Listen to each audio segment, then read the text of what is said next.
Hello everyone, my name is Dimitri Sane, and this is Mr. Insane in theaters.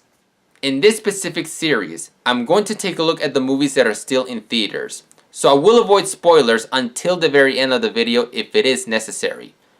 I will give the warning. So, those are the rules from now on, and let's take a look at this quickie review.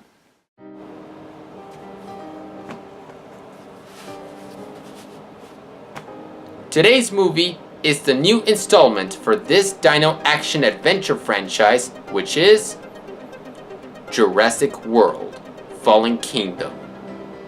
The story starts with a volcano that is about to erupt in Isla Nublar, home of Jurassic World with all the dinosaurs. And while people are protesting to the government to do something about it, our two main characters from the previous film, played by Chris Pratt and Bryce Dallas Howard, are recruited to a mission on going to the island, save the dinosaurs, and relocate them on a new island, including Blue, the trained velociraptor of Chris Pratt's. And while they get to the island, they discover that the mission was different and somewhat despicable for what they intend to do to them. So our main characters will do anything to stop this insanity and save those poor yet still dangerous creatures. Before I talk about this film, let me talk about the franchise and my opinion towards it.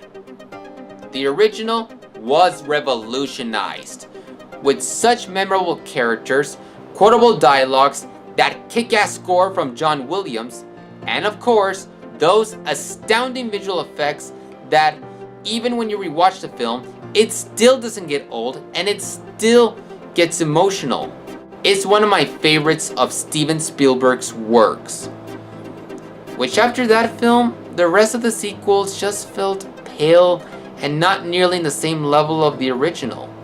This includes The Lost World, Jurassic Park 3, and even the revival, Jurassic World, which it got a lot of praise during its release and is considered to be the best sequel out of the franchise. And I agree, but that doesn't mean that it's from the same level of the original. It has a few characters that I didn't care about, and the effects felt generic, and it dragged a little. Not a terrible movie, it is very decent. Mostly because it has a lot of scenes that are worth watching. And what did I think about the film? Well, I thought it was entertaining. Yet it still left me questioning for what the characters' motives and intentions they're doing. Oh wait, no. The effects are neat. But there's also a few effects that felt kinda cartoony. Oh wait, no. There's a moment where the movie was trying to make me feel sad and emotional. But there's also moments that left me not caring so much about these. You didn't say the magic word. Please! God damn it, I hate this crappy script! Shut up, Melvin! I'm not gonna lie to you, this movie was a mess. It has its decent moments, and it wasn't boring, but for the movie progress, it felt stupid. Okay, let's talk about the positive things about the film. One is that the premise was quite interesting. I was really invested in the first half of the movie where they were trying to save the dinosaurs from a volcano. That's something that I never saw from the previous films, and I think it worked. I mean, it was quite exciting, which is more that I could say about the other half, but we'll get into that. Speaking of which, the visual effects are very well done. They're not nearly as astounding as the original, but they definitely felt better than the previous Jurassic World. And what showcases that is the sequence where the dinosaurs are running away from a volcano erupting.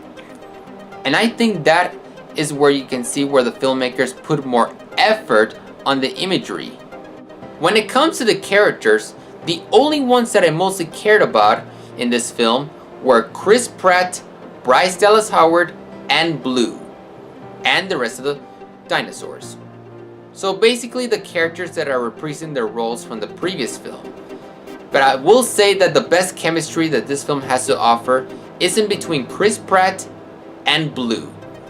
Yeah, I don't know about Bryce Dallas Howard's relationship with him, but who cares? I mean, the emotional parts are mostly with him and this vicious raptor that is very sweet and respectable. It is very adorable. And come on, even the first movie had an adorable scene where a raptor is hatching an egg. That was cute. So those were the best parts of the film. What were the parts that made me felt underwhelmed? Well, there's a lot of things that really kind of destroys the movie and kills the mood. And the majority of them are usually in the second half of the film. Most notably, the plot in general. The writing of this film is so clunky, with full of cliches and recycles of the previous films, most notably The Lost World. Besides of the characters that I mentioned, the rest of the new characters are so one-dimensional, bland.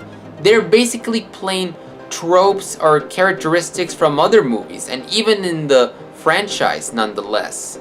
Most notably, the villains in this film. They just do a lot of despicable things that are so unbelievable that you just think that they should belong in a Saturday morning cartoon.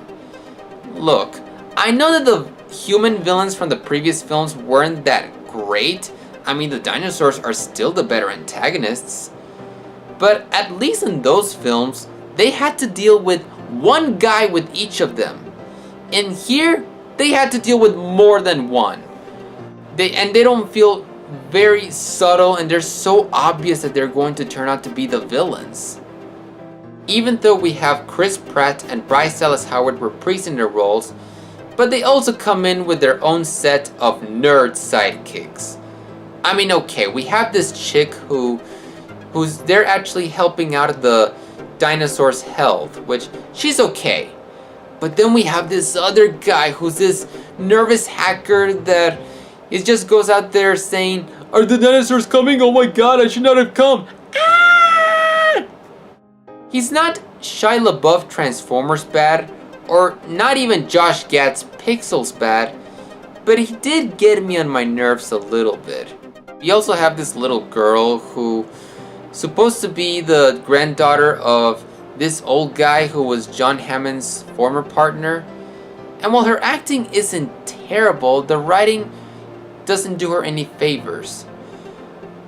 And okay, do we really need a child in every one of these Jurassic Park movies? Is this always a checklist in the exact same way of how the checklist of a Pirates of the Caribbean movie saying we need a romance of two pretty faces?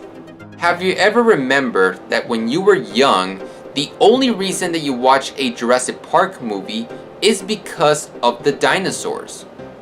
Well, now that I've grown up, I will say that they're still the reason that we watch these films. In fact, I'm starting to analyze on this franchise that the dinosaurs are still the best characters.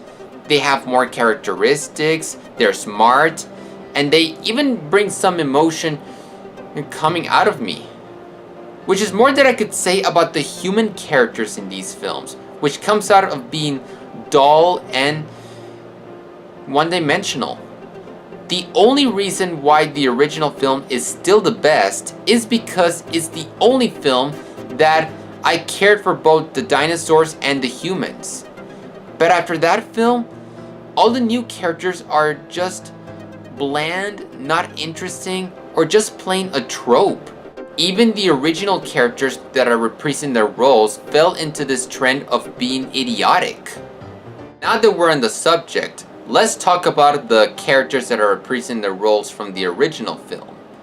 And now that we're at it, let's put the spoilers label just in case, because I want to talk about a lot of things that I want to spoil. B.D. Wong, who played Dr. Wu, the scientist that helped create the dinosaurs in the original film, then later had a much more prominent role in Jurassic World, comes back. And you know, it does look really weird that this guy who was really a calm scientist in the original and then later goes on to play in this film and over-the-top evil genius that is only there to recreate the Indominus Rex. Again, and far less impressive in this time around. But to be fair, it's not nearly as disappointing as Jeff Goldblum as Ian Malcolm. He was the best character from the first movie, and I already knew that this was going to be a cameo, judging by the trailers, but even then, it still felt lackluster of looking this character really old. Which is funny because that aspect didn't bother me in something like Star Wars or Tron, but the problem is that I did not feel the personality or characteristics that I remembered Ian Malcolm. Now, the writing of this character is very on point, and I can totally see him say this sorts of dialogue, but the performance is not nearly as invested as I think it should have been. But to his credit, he is still the voice of reason that nobody listens, and it still showcases in the movie's ending. The dinosaurs in this film are so overly done in CGI, and at times it can feel a little over the top and kinda silly looking, but they were at least entertaining and fun. Most notably this one dinosaur that bumps his head a lot in the last half of the film. I can't remember what sort of species is it, but it really made me laugh. It was cartoony, but at least it was more funny than the actual comic relief. So the little girl, who turns out to be the clone of John Hammond's former partner's daughter, yeah, that's basically that, releases the dinosaurs because they were in danger for being suffocated. Now humanity is even more danger. You know, I'll give it to Bryce Dallas Howard's character for having a debate for whether releasing them or not. And you know, it is understandable, because on one hand, they are living creatures and most of them are sweet. But on the other, they're still wild and dangerous animals that could destroy the population of the world. So I felt that her choice was right. But then the little girl comes in with the reason for that they're still alive, just like her. So needless to say, Ian Malcolm and Alan Grant, for all the worries that they had in that meeting from the first movie, just came true. So I can definitely see Ian Malcolm saying, "Well, that's great, little girl. Now you become John Hammond. Since the population of the humanity is about to be destroyed, I should go search for my girlfriend. Sarah!" Before I left, I should say the last line of the movie. "Welcome to Jurassic World." Now that movie's one big pile of shit. In conclusion, it is sad to me to say that I consider this to be the worst Jurassic Park movie ever. While the film has its share of good moments, mostly on the visuals, a few half of the performances, the first half is definitely enjoyable, and even the whole film is very entertaining. But when I say entertaining, does not qualify as a good film. The bad stuff, which mostly has the new characters, which are so annoying, the plot, which is so predictable and cliche, and even the ending, which is definitely goes against everything that they should have listened the main characters from the first film. But after that, they already repeat everything over and over and over without listening anything, and now you just released it. It really did feel kind of disappointing that the film was directed by J.A. Bayona, the same guy who directed such really good heart-wrenching dramas like The Orphanage, A Monster Calls, and The Impossible, the film that gained Naomi Watts an Academy Award nomination, and even an impressive performance of Tom Holland. If you thought the last scene of Spider-Man from Infinity War was touching, then you should watch this film to see more of this style of acting.